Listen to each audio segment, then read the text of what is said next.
Hey everybody, welcome to Unexplainable Stories of Hope and Healing. I am your host, Erica Wiggenhorn, where each week we invite a special guest and we share their story about unexplainable Jesus and his tremendous love and faithfulness to help us get through whatever we're going through. And today's special guest is Brittany. And Brittany is going to share with us a little bit about her story and the dangers in choosing wrong friends.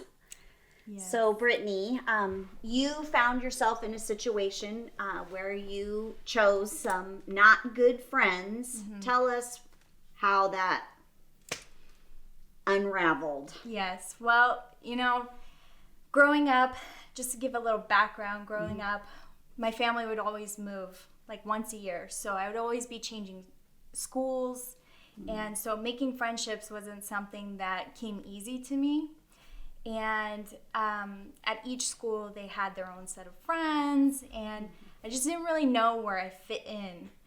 And I started to gravitate towards like the bad kids, the ones that would get detention and get in trouble all the time, probably get expelled, outside smoking, maybe drinking and everything like that. So I just always gravitated more towards those type of people, which ultimately followed me into adulthood, unfortunately. And something that comes to mind too is my parents always used to say, you are who you hang out with. And that never resonated with me until now as an adult. And it is so true. And coming into my adult years, my early 20s, I had befriended a couple girls that were really into like the partying phase. Okay. And so that wasn't something that I wanted to do as a newlywed, because I had just gotten married and like I was trying to change my life and I was in my early 20s. And so at this point in my life, there was a lot of transitioning happening, going from high school to then getting married and then not having those friends that I used to have. And I just didn't really have anybody. So the people that I was befriending are a lot of coworkers, and then, those girls love to party, and so they would invite me to go out for like happy hours, like after work, and then I went to one just to kind of be present and be known. And these coworkers had known me to not be a partier at this point in my life because I was in a different phase of my life. So you were married at this point in your life. It wasn't like you were going to the bar to find your Mr. Prince Charming. Right. But you were wanting to fit in. You were wanting to be included in the group. And so you kind of just went along with it, not intending to become the next party poster girl. Yes. Right, exactly. But eventually, what happened over time? So over time, the weekday happy hours turned into weekend, going out to the bars and getting, drunk, and then that ultimately started affecting my personal life at home. And then a lot of bitterness and resentment started to form. And eventually I just had to cut those people out of my life because it was just getting so bad in my own marriage. And so I had to make that choice. And then that resentment became, well, now I'm by myself again. Like I don't have any friends and I wasn't surrounding myself with anybody. I was not plugged into the church at all anymore. I just kind of withdrew from everybody because I just didn't like who I was. I didn't like the choices I had made with those friends. And that ultimately left me in a place that was so dark. And I just felt like I had no purpose in life. And I didn't want to be here anymore in my earthly life. I didn't want to be here anymore. And it was a very difficult and dark season. And these feelings of not having that purpose in my life drew me more into alcohol. because that would alleviate the feeling of, you're not good enough, you don't have purpose, like So I started using alcohol as a way of an escape, which became a daily thing. And it ultimately led me into a very, very difficult addiction and a season of my life that was not something I want to redo. But Jesus didn't leave you there. Right. He unexplainably showed up. Yes. And helped you turn and go down a new path. Tell us how that happened. So it was like a series of events that happened. I had taken a trip to Israel, and that was a very spiritual trip that I had taken. And when I got back, I wasn't feeling well, health-wise. I was feeling very sick and just not good. And I didn't know if it was from the alcohol or what was going on. So I got a doctor's appointment. We got the blood work done. Blood work came back saying, you're in stage 4 or stage 3 of kidney failure. So whatever you're doing, you need to stop. And that shook my world because I had never had any type of health diagnosis. I just thought I was this invincible person that I could do whatever I wanted to do. And so it shook me up enough to where I was like, okay, I'm gonna get sober. I'm not gonna do this anymore. And like I was praying because I was like, God, I need your help. Like I don't know what to do. I'm scared. I don't want to go on transplant. And all this stuff kind of runs through your mind. Sure. And so I would go like 30 days and then be like, yay, yay me, I got 30 days. And then I would slip up again. And when I mean slip up, the thoughts in my mind, this disease that I have of alcoholism tells me that I don't have a problem. It's like, I don't have a problem. I went 30 days. I'm good. I'm not this alcoholic person that people keep telling me I am. I can have a drink. It's not going to hurt me. But that drink led to another drink, which then led to like, I could have 2 drinks a night. Then it turned to 3, 4, and so on and so forth. And then I'm back in that cycle. I would always do that. And so I would constantly struggle trying to do the sobriety. And at this time, I still didn't have anybody in my life that was pouring into me spiritually. I didn't have the friends reaching out to me or anything. So you were just trying to do this all on your own. Yeah, exactly. And you quickly realized that wasn't working. Right. So then what happened? So then a couple who is so near and dear to my heart, they had invited me to partake in this event. And at first I was like a little timid about it because I'm like, I'm just this messed up alcoholic person. Like, why would you want me to do this event? And they didn't judge me or anything like that. And they just said, come on, let's do it. So I was like, okay. So I took a step of faith and was like, I'm going to try this. Which then that led me to get back into the church. And then that made me start wanting to serve. And then what ended up happening is somebody completely random had talked about a Celebrate Recovery.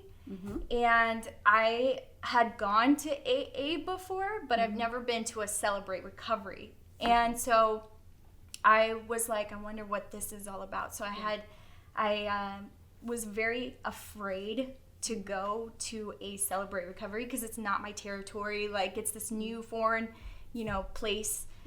So I was very afraid and fearful because I didn't know anybody, or, I thought it was judgment because it's a, it's a Christian organization. It's the church crowd. It's the church crowd, which is intimidating. We can be a little judgy sometimes. Yeah, so, I was just more afraid, even though I knew in my heart this is not what God wanted me to be and did not want me to go through.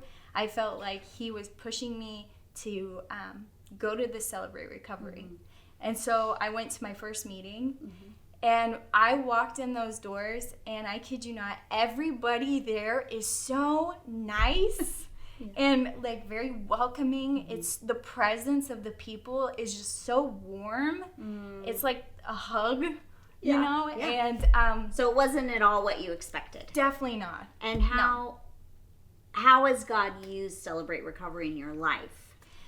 and in your victory. Yes. So without Celebrate Recovery, I wouldn't have known that about the very first step was admitting that I'm powerless over my sin. I'm powerless over it. That vice that I had, I couldn't give up control.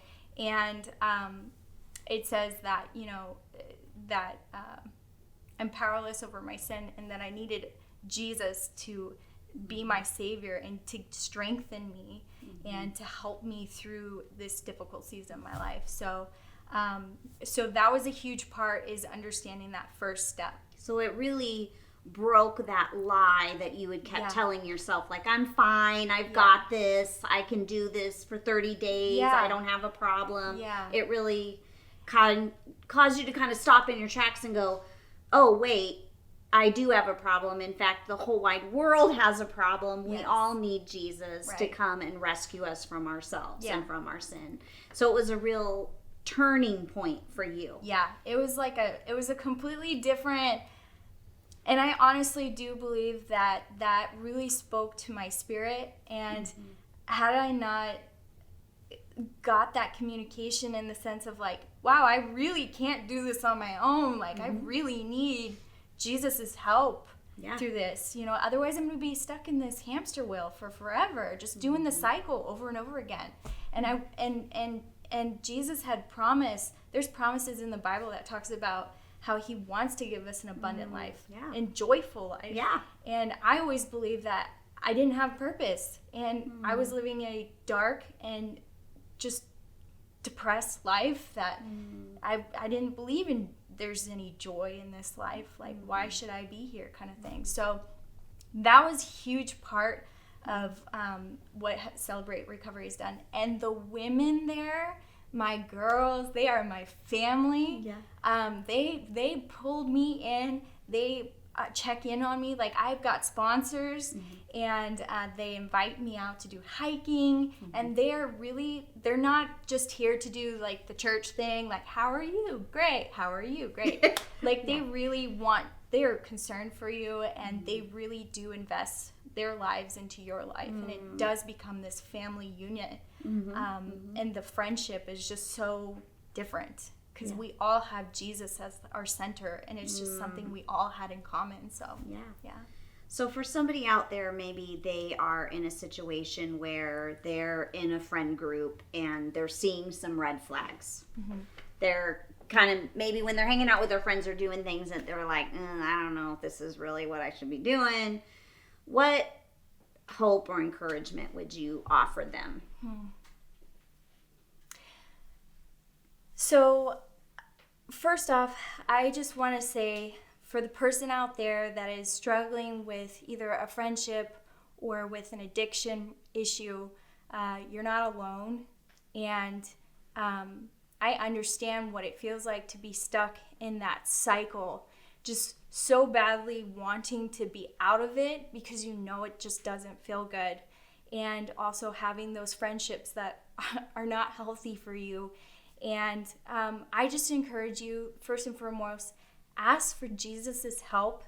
I know that is such a common phrase used, but the depth and the richness of asking for his help is hugely important.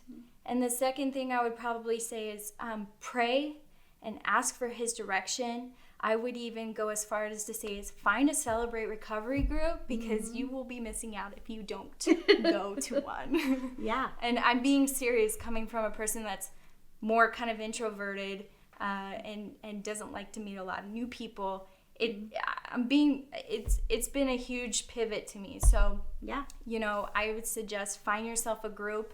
Find yourself, if you don't want to go by yourself, maybe have a family member go with you, because it's so worth it. I guarantee it's so worth it. Take that step. What about somebody who's out there watching and they've got somebody in their family, somebody they love, a friend, and they see them heading down this path, or they see them in that hamster wheel as you described. What are some practical ways that they can come alongside and help a person in that situation? Yeah, well, the first thing I want to say to the friends and family of people who you see going down the wrong path, or maybe someone that's stuck in that cycle, is God loves them way more than you do. And sometimes it's good to release control and give it to the Lord and pray for that person, because they need prayer more than anything else. No matter how much you tell them to do the right thing, God's the ultimate healer. He's the ultimate one that's going to direct their life back on the right track. The second thing too, I would say, is encourage them to get plugged in, whether it be a Celebrate Recovery group or wherever it is that you live. Encourage them to do the right things. Encourage them to get plugged in, or even pick up your phone and call them. Sometimes being in a season of addiction or loneliness, it's good to have somebody just call and check in on you. I know my family, my mom, oh my goodness, that woman loved me. She would call me and text me, and she really held it down for me. So, even though you may not feel like it's making a difference, I know in my life, with my mom specifically, she made a difference in my life, and she really kept me here on this earth, because without her, I'd be in a different path. But yeah. Wow. And tell us now, just on a day-to-day basis, how does Jesus keep you going? How does he meet you when you have those temptations to slip back in, or those days where you just feel heavy, you just feel dark? How does Jesus meet you in those moments? Oh man, well, those moments do happen. It's not like I'm a healed person. I'm never gonna struggle with the temptations. And I think it's important for people to know that, like, it's an ongoing battle. It's ongoing. Yeah, it's a daily fight. In the mornings, and part of our CR family, which is the Celebrate Recovery family, it is so important for me to have those friendships, to be able to reach out in a time where I'm not feeling good and I really want to reach for that bottle or whatever it is. And it just gives me a moment to take myself out of that mindset and be like, you know what, this is how I'm feeling. I'm actually going to talk to a friend first. And I'll pray about it, and they'll pray with me over the phone.